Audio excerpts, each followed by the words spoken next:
It is January 10th, 2026, and in today's video, we will be going over the most overrated fighters in every single UFC weight class. Now, there's a couple things I gotta say before we get into the video. Overrated and underrated are the best discussions in the history of mankind. You talk about animals, you talk about food, you talk about, athletes. I was trying to segue into that, but I forgot. Let's keep going. Something I gotta say is, just because I believe a dude who's sitting in his basement right now of his parents' house, just because I believe a fighter is overrated, doesn't mean I think they're bad, or they're undeserving, or I think they suck. I had to pick a ranked fighter in every single class, and you'll see when I speak about each fighter, I have to make condescending points against them because I have to get my point across. Now, is it going to be true every single time? Absolutely. But there are some times when, I might leave out the good stuff, and that's on purpose. But just so you know, I'll let you guys know when I'm like, I had to pick a fighter. 125 is not one of those classes. 125 is not one of those classes. I have a bone to pick with our Amir Al-Bazzi, the Iraqi prince. Such a cool nickname, by the way. Cool nickname. Who have you beat? You lost to Kai Kara France, even though it's a dub on paper. Split decision.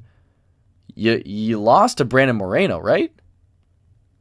17-2 is sweet, but how are you the 6th ranked 125er? I think Kai Kara France might be his only ranked win, and he never fights. I can't wait for Al-Bazzi versus Horiguchi. Either Al-Bazzi proves me wrong and beats Horiguchi, or Horiguchi proves me right and then shoots himself into possibly title contention. So that's sweet regardless. Let's move on to 135, and this is one of the ones I was talking about. I like Montel Jackson a lot. He's an exciting fighter. He has a lot of power. He's got a good jab. He puts people out, which is exciting to see at 135. But I'm pretty sure Davison Figueiredo entered as an underdog in his fight against unranked Montel Jackson. And Figgy won. Montel put up a good fight. But Figgy won. And he's only ranked 15 at 135. But the way that people talk about him is this guy's got the touch of death. And he just doesn't. Figgy ate every single one of his jabs. And yeah, he's long and lanky. It's cool. But Figgy just took him down at will. He just took him down, handled him. And people talk about him like he's a championship level fighter. And I just simply think he's not that.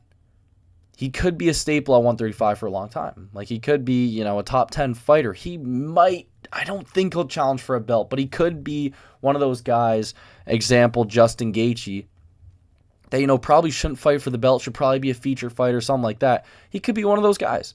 I just don't think he's championship level material. I had to pick a guy at 135. 145.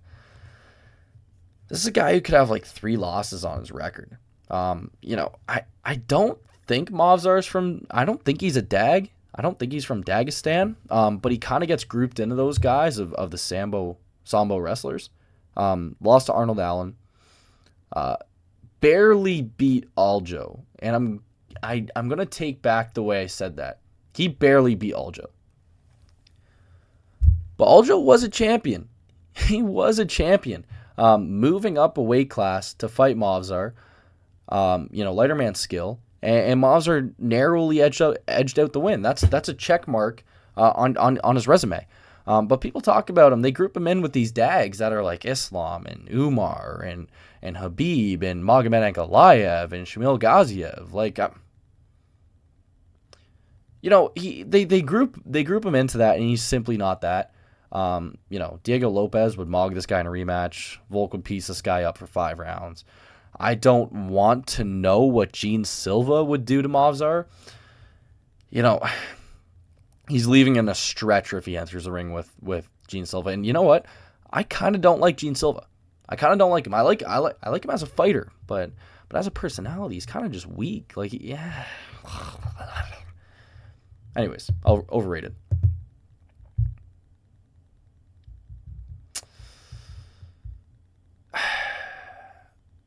This is one of the ones similar to Montel Jackson. I like Justin Gaethje. I'm personally a fan of a company man, someone who hits 156 or 155 every time he hits the stool. He's not going to pull out of a fight. He had accepted a lot of his fights in the past. He'd fight anyone. He's beat some really good guys. He's beat Dustin Poirier. He beat Michael Chandler. Even though those guys have beat him in a rematch, he's beat those guys. He's fought Khabib. He's fought Charles Oliveira. He's one of those guys that's a staple at 155. But the fact that he threatened Dana White to retire if he didn't get a title shot, an undeserving title shot, it pisses me off a bit. Because now he's fighting Paddy Pimblett for the title when he shouldn't be near title contention. Like, that is Arman Sarukian's spot. He's in it. I just think people think he's a championship level fighter, and in this day and age, Arman beats him, Paddy beats him, Ilya beats him, Charles beats him, Chandler beats him, Saint Denis beats him. Hooker would be a good fight. Gamrot probably beats him. I think Gaethje beats Hoofy, but it's Hoofy.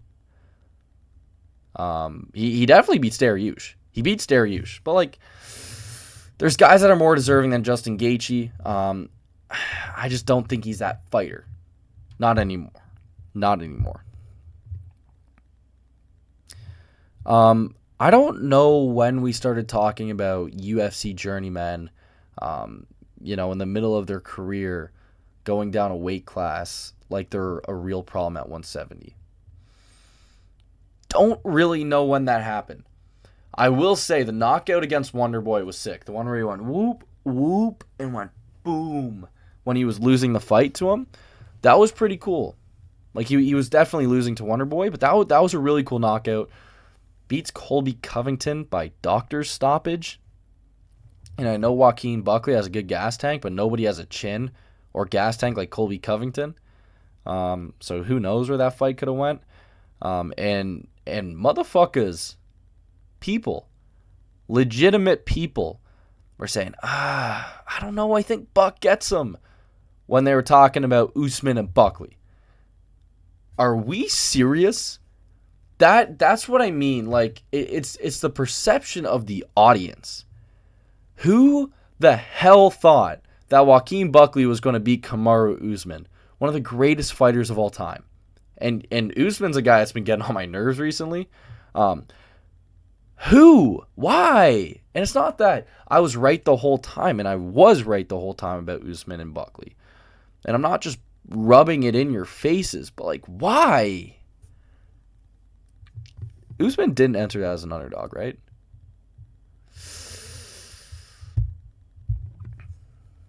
This is one of the fighters that I'm actually hating. I don't hate Joaquin Buckley. Amir Albazi, I don't hate you. I hate your ranking. Anthony Fluffy Hernandez, I don't hate you as a person. I hate the perception of what you are. I was watching a Lucas Tracy video, I feel like it was maybe a couple months ago. It was before the break, and he said, Fluffy's got a shot at beating Hamzat. No. He does, Fluffy does not make it as far as DDP, right? We know this. And not that he's going to get there at this point anyway with Hamzat as champion. We'll probably never see that fight because Sean Strickland's going to get to him before he gets there. I just don't like how people talk about Anthony Hernandez. That's the thing. You beat Roman Dolidze. Congrats, man. You're losing to Brandon Allen in your rematch until he ran out of gas. And we saw what type of fighter Arnold Allen is. Did I say Arnold Allen? Brendan Allen. The honorary Canadian Brendan Allen, might I say. I think Fluffy's going to be a staple for a long time in the rankings. He's probably going to fight for a belt. Maybe once or twice. He'll never get it. But I don't like how people talk about him when talking about him facing one of the most dominant fighters of all time. And speaking of one of the most dominant fighters of all time, Big Mog. Nah, I'm just playing. I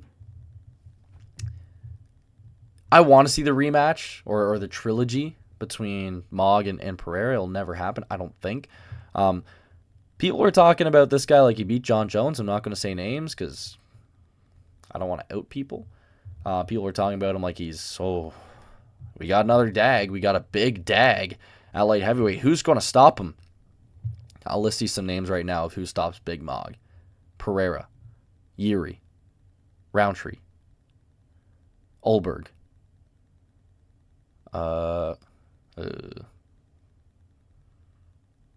Can I just check my Chrome real quick?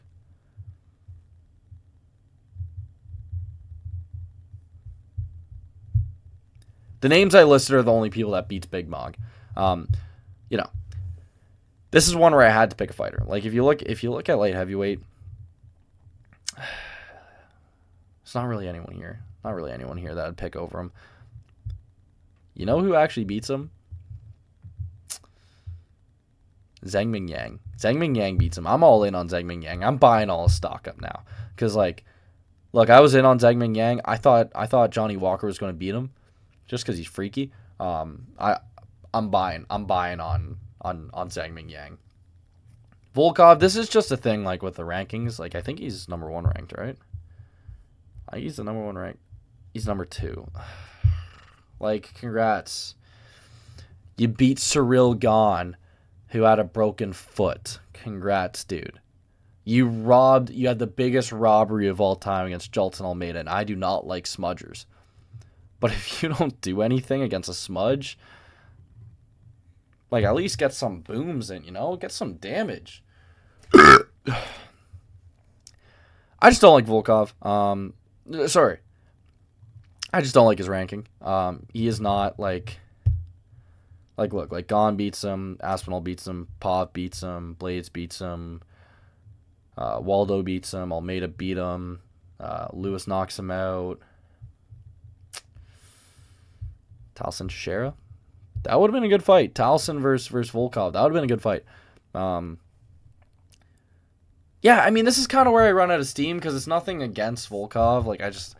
It's a nutsack feeling. You know what I mean? The dudes out there will get it.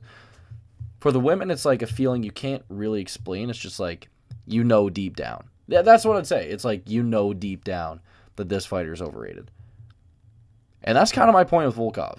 He's a cool fighter. He's a big striker. He's 6'8", 6'7".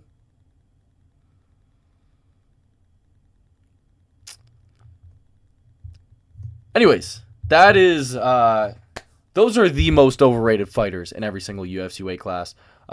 Make sure to like and subscribe and drop a comment. Are my takes dog shit? If you think so, I think you're wrong. Anyways, that's all I got for you guys. Peace out.